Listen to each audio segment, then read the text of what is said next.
Çocuklarda uyku apnelerinin sebepleri arasında birçok sebep yer alabilir.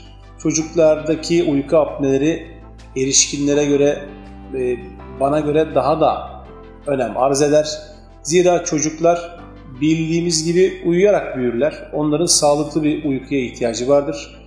Eğer çocuklar sağlıklı uyku uyuyamazlarsa zaten ebeveynleri de uyuyamaz. Çocuğun iyi uyuması demek, ebeveynin de rahat uyuması demektir. Bu bir yandan bu şekilde olurken öte yandan da çocukların bütün hormonal dengeleri, büyüme destekleri, uykudaki vücutlarındaki sistem rahat uyku uyumadıkları zaman tamamen bozulur. O yüzden bu çocuklardaki uyku apneleri bizim için önemlidir. Bu çocuklarda sıklıkla geniz etinde ve bademciklerinde problem çıkabildiği gibi bazı çocuklarda tamamen alerji de buna yol açabilir.